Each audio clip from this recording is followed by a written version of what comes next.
ऐसा माहौल नहीं बना।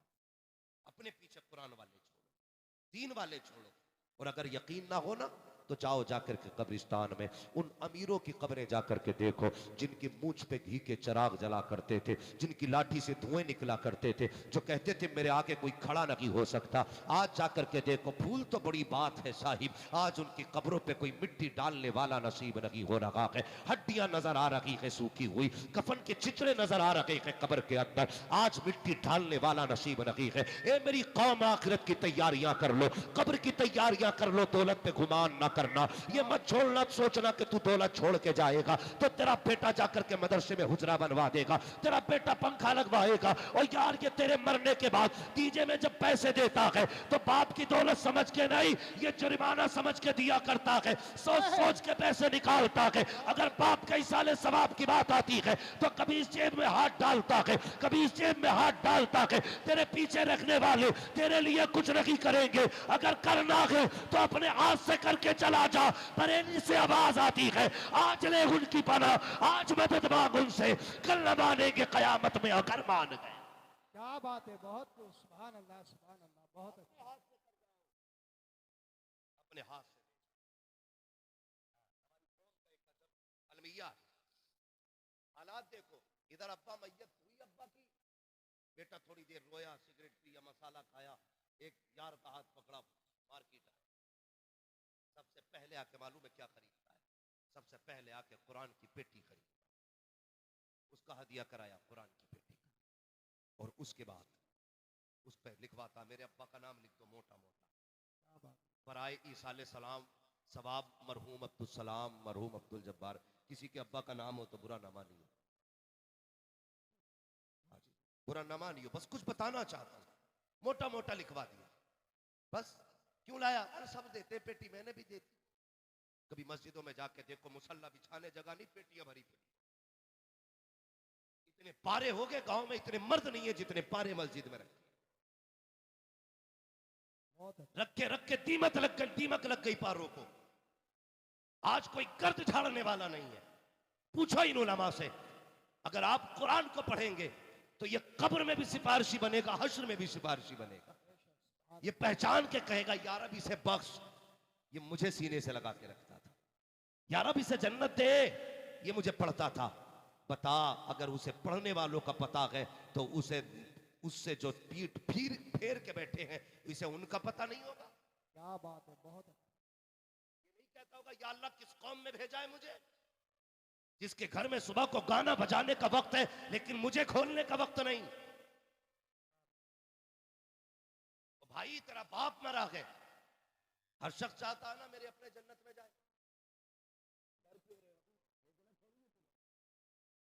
चाहते हैं ना सारे ही जन्नत में जाए। बोलो इंशाअल्लाह जाएंगे, मगर सुनो ये इंशाअल्लाह कच्ची नहीं होगी। बहुत गौर से सुनिए मेरी बात, बहुत गौर से। हर शख्स चाहता है कि मेरे अब्बा को सवाब मिले। बताओ, तुमने पेटी रख दी, जब से आई है एक बार खुली और पारे ऐसे बिखरे कि पलट के 30 पारे पेटी में ही नहीं है। कहीं 18 नंबर रखा पारा, 16 नंबर रखा, 19 नंबर रखा। अगर कुरान खानी होती थी, हम लोग जाते थे ना तो पहले 1 घंटा पारे ही मिलाया। किसी पेटी में 3-3, 30-30 पारे हैं, 29 में पारे 5 रखे, किसी में पहला पारा ही गया। ये हालात पेटियों के हो जाते हैं। हमारी कौम मगर ये समझती है यही जन्नत में जाने का तरीका है। प्यारे, सवाब तब मिलता है जब कुरान पढ़ा जाता है। कुरान उस वक्त हो जब पढ़ने वाले मौजूद हो और उसे पढ़ाया जाए, सिर्फ पढ़ा जाए उसे। दीमक के खाने के लिए ना रखा करो, गर्द लगाने के लिए मस्जिद में न लाया करो। अगर चाहते हो बाप का इंतकाल हुआ है और वो जन्नत में जाए तो मार्केट ना जा, इदारे में आ जा, अल्लामा से आके पूछ। वो बच्चे बताओ जिनके कपड़ों पे गर्म कपड़े नहीं है, जिनके बदन पे हुजूर की रजा के लिए गर्म कपड़े दिलाना चाहता हो, वो कमरा दिखाओ जहां बैठ के कुरान वाले पढ़ा करते हैं। अगर गर्मी में पढ़ते हैं तो पसीने आया करते हैं, उनके गर्म कमरों में ठंडी हवा का इंतजाम नहीं होता है। उनसे कहो हजरत, बाप के इसाले सवाब के लिए एक कूलर लगाना चाहता हूं, बाप के सवाब के लिए एक पंखा लगाना चाहता हूं। यहाँ के बच्चे गर्म पानी पीते हैं, मैं तलबा के लिए बाप के इसाले सवाब के लिए एक फ्रिज देना चाहता हूं। और यार दावे के साथ कहता हूं 50 साल बाद भी अगर तुझे कोई दुआ देने करने वाला ना हो और तेरे हाथ का लगाया हुआ अगर पंखा मौजूद है, तेरे हाथ का दिया हुआ अगर फ्रिज मौजूद है, तेरे हाथ का दिया हुआ अगर फर्श मौजूद है, अगर उस पर बैठ करके ये कुरान वाले कुरान पढ़ेंगे, कोई दुआ करे ना करे, ठंडी हवा पंखे की आएगी, इधर इनका बदन ठंडा होगा, उधर अल्लाह तेरे बाप की कब्र को अपनी रहमत की हवाओं से ठंडा फरमा दे। क्या बात है, बहुत अच्छी, सुभान अल्लाह।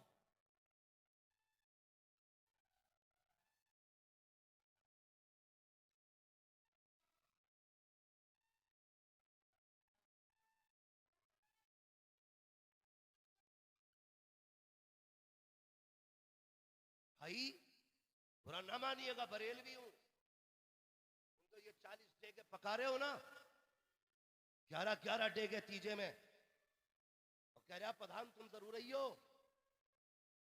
मुखिया तुम्हारे बगैर रोटी चालू नहीं होगी। और इसे सबसे बड़ी सुन्नियत समझ रखा है हमने, कोई सवाब नहीं मरने वाले को, उसके नाम पे गुनाह और हो रहा। अगर सवाब ही चाहते हो तो जो तुमने 3-4 डेगे बनानी है ना, उनका पैसा उठा मदरसे में लाके दे दो, एक ईंट लग जाएगी, जब तक इदारा रहेगा तेरे बाप की कब्र में रहमतें बरसती रहेगी। बेशक, क्या बात है, सुभान अल्लाह। लोग कहते थे ना हजरत की, पहले कहते थे जीना मुश्किल है, अब लोग कहते मरना मुश्किल है। मरना मुश्किल है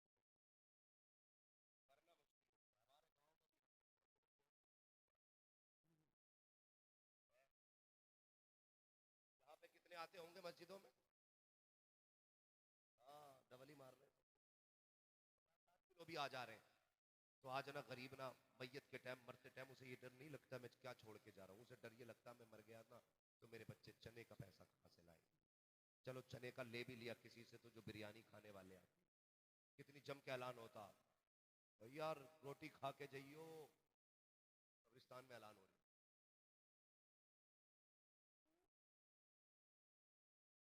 अरे भाई चने का मसला तो ऐसा है, चलो 2 बार कर रहे हैं तो तबसरा कर ले, मगर मैं एक बात बता रहा हूँ, वो 2 बार हो जाए 3 बार हो जाए वो एक अलग बात है, मगर ये जो बिल्कुल जरूरत से हट के काम है ना, ये बंद कर दो, बंद कर दो यार, तकलीफ होती है।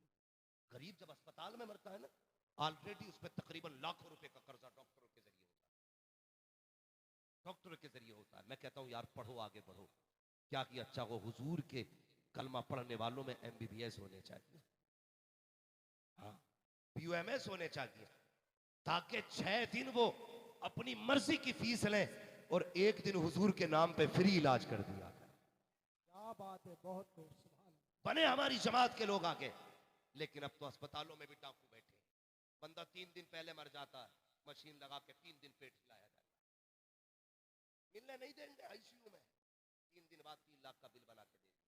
और जुल्म देखो, कहते हैं लाश तब देंगे पहले बिल पेमेंट करो। कौन सा सितम आज दुनिया में नहीं हो रहा। मैं जो कहना चाहता हूं यार, गरीब अगर अस्पताल में मरा है ना, 50,000 तो पहले ही उसके खर्च हो गए, कर्जा है उसमें 50,000। हमारी कौम तो देखो कर क्या रही है, 50,000 का पहले ही कर्जा। खबर आती है, फोन आता है कि इंतकाल हो गया है, कफन की तैयारी करो, तो जो करीबी लोग होते हैं ना, वो तो मार्केट जाते हैं कफन खरीदने के लिए, और जो बच्चे कुछ लोग होते हैं ना, जिनकी जिंदगी के आखिरी दिन चलते हैं, अगर उम्र के हिसाब से पगड़ी बांधो ना, नंबर किसका तो उन्हीं का आता है, मौत की पगड़ी उन्हीं की बंदेगी अगर उम्र का हिसाब लगा के बांधी जाए तो। वो आके बैठ जाते, कहते हैं हाँ भाई चावल कितने आने हैं। पहले कहीं कहीं खिचड़ी होती थी मैयतों में, अब तो उन्हें गोश्त चल गया, कौरमा रोटी चल रही है। कह रहे कौन से चावल की बिरयानी बनेगी, तो भेज के कहते जाओ पूछ के आओ कि घर में चावल है या मोल लाए जाएंगे। वो मेरे भाई जरा सुन तो सकी, पूछ उस बेवा से जिसने आज सफेद दुपट्टा ओढ़ा है, क्या आज के दिन का दर्द ये जिंदगी भर भूल पाएगी। तुझे बिरयानी की पड़ी है, भेज के पूछ रहा है, बता चावल आएंगे के घर में है। यार देख तो सकी, आज बेटी यतीम हो गई है, वो बेटी जिसके लिए बाप सब कुछ था आज अकेली हो गई है। तुझे बिरयानी की पड़ी हुई है, बच्चों से पूछवा रहा है, जाओ इसके बेटे से पूछो कितना चावल लगेगा, घर में है कितना खरीदना है, पैसा है कि उधार लाया जाएगा। अल्लाह अकबर यार, पूछ कभी यतीम से ये जो यतीमी का दाग लगा है ये जिंदगी भर मिटेगा कि नहीं मिटेगा। जब तक सांसें चलती रहेगी बाप की जुदाई रुलाती रहेगी। अल्लाह अकबर, जब घर में खबर जाती है, बच्चे से पूछा जाता है बेटे पूछ तो सकी माँ से घर में चावल है कि नहीं, तो बेटा कहता माँ ये कौन लोग हैं, अभी बाप का जनाजा नहीं आया है, अभी हमने कफन नहीं खरीदा है, ये बिरयानी की बातें कर रहे हैं, ये गोश्त और चावल की बातें कर रहे हैं, इन्हें उड़द रोटी की पड़ी हुई है। बेवा आंख में आंसू भर के कहती है बेटे ये ना पूछिए कौन लोग हैं, बताइए चाहते क्या है, का ये पूछ रहे हैं चावल घर में है कि लाए जाएंगे। बेवा आंख भर के कहती है ए बेटे क्या बताऊं, कई दिन का फाका था, जो जेवर तब भेज के बाप के इलाज में लगा दिया, जो अनाज था वो भी बेच डाला था, कर्जा लेकर के हमने बाप का इलाज किया था। अब इनसे कह दे हमारे घर में एक दाना नहीं है, जाओ जा करके खरीद लो, हम कर्जा बाद में भरते रखेंगे। और मेरी कौम के जवानों, अगर एक दिन मैयत की रोटी नहीं खाओगे तो मर नहीं जाओगे, अगर बेवा को परेशान नहीं करोगे तो तबाह नहीं हो जाओगे। और तुम्हें खुदा का वास्ता ये मसला के आला हजरत रखी है, मसला के आला हजरत ये है अगर तुझे पता चला था कि कोई गरीब दुनिया छोड़ के चला गया है, अपने पीछे बेटी छोड़ के गया है, यतीम बेटा छोड़ के गया है, और यार भूखा ना जाता, अपनी जेब में 500 का नोट जाता लेकर के जाता और मैयत के घर पूछता, जाके कहता बताओ इसका बेटा कहाँ है,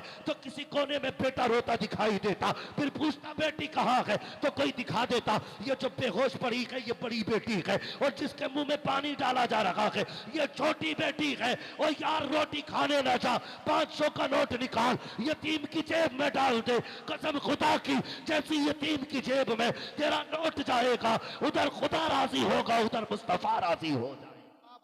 नारे तकबीर, नारे रिसालत, मसलके आला हजरत, बस्ती बस्ती करिया करिया, इल्म जारिया फैज का दरिया, अजमत वालिदैन, चश्मे दस्तार बंदी, उलमा अहले सुन्नत।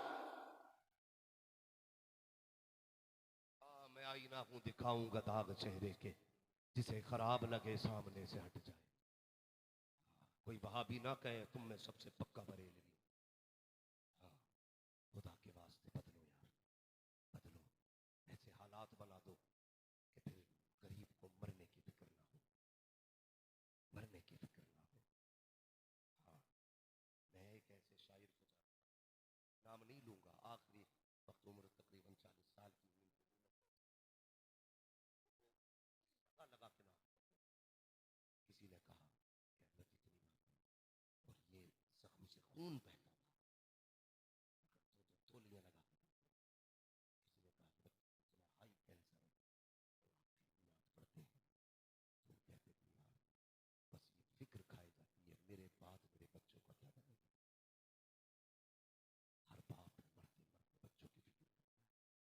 मैंने तो यहाँ तक उलमा को फरमाते सुना है, जब रूह दरवाजे पे जाती है तो पलट के एक बार घर की तरफ कहती है वो लोगों ख्याल करना, अपने पीछे यतीम भी छोड़ के जा रहा हूँ, बेवा भी छोड़ के जा रहा हूँ, मेरे यतीमों का ख्याल रखना, मेरी बेवा के कपड़े ना उतारवाना, मेरी बेटी के कपड़े उतार के रोटी मत देना।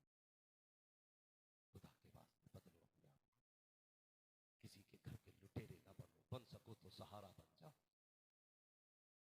सहारा बनो यार, बोझ ना बनो, बोझ उठाने वाले बनो। कोई मरे तो फख्र से मर जाए और ये सोच के मरे हुजूर का उम्मती हूं, दुख कोई नहीं है, मेरे हुजूर ने सारे कलमा पढ़ने वालों को भाई बना डाला है। एक दूसरे का बोझ हल्का करो, चने उतनी मंगाया करो जितनों की जरूरत हो, जितने की तादाद हो जाए पूरी। ये नहीं है, ये भी तो मसला है ना हजरत, अगर किसी को चने ना मिले अगली बार पढ़ने ही नहीं आते, बता मुझे तो मिल ही ना आते, मुट्ठी भर भर के चने चल रहे, बांटने वाले इनके बाप का कौन सा जा रहा, ऐसे हाथ डाल, ऐसे लोग चने खाने आया था कि बख्शवाने आया था।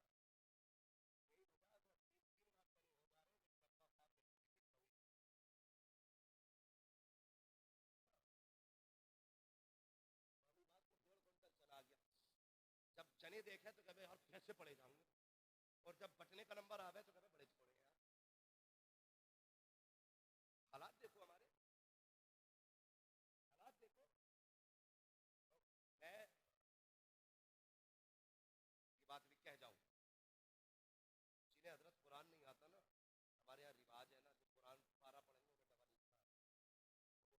इन्होंने सिंगल हिस्सा, तो ना भी आता तो भी पारा लेके बैठ जाता।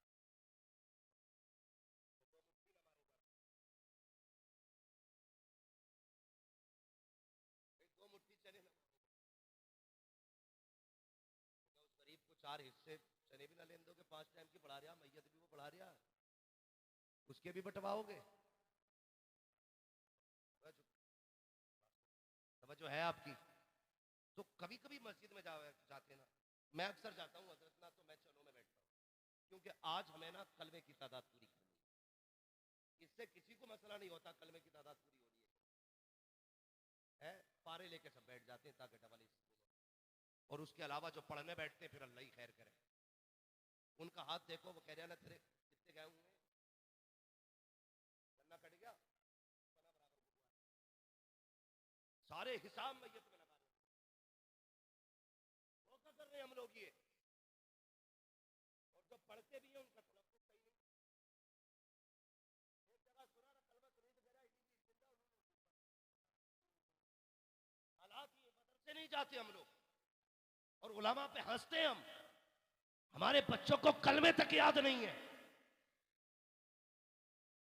हमारी लाइल्मी की वजह है आज मजारों पे जाहिलों का, नशेड़ी सटेरियों का कब्जा है। हाँ, ये इंजीनियर बना बैठा है, बीवी कहते 3 जोड़े पड़े, 3 उस मजार पे उतरेंगे। इसने चाहे 18 नहीं 36 घंटे पढ़ाई की हो, इतना बड़ा गधा लेके चल जाए मजार पे। पूछना मौलवी से, इसके जादू से होता है, मजारों पे चादर पड़ा दे, चुप रहेंगे तेरी बीवी के।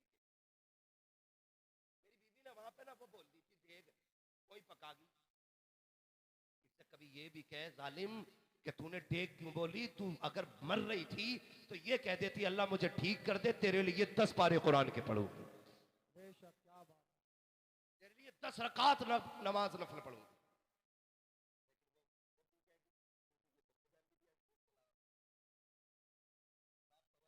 कुरान बेटी को पढ़ाया ना, ये नहीं चलेगा। बताओ कैमी पास है, ये कह रहा ना कैमी पास है, क्या हाई स्कूल पास है, क्या ठीक है चल जाएगी। जब लाया हाई स्कूल पास, तो कभी इसका मजार कभी उसका मजार, इसका दिवाला निकाल दिया। इसे क्या पता नवाफिल क्या है और मन्नतें क्या, इसे तो यही पता था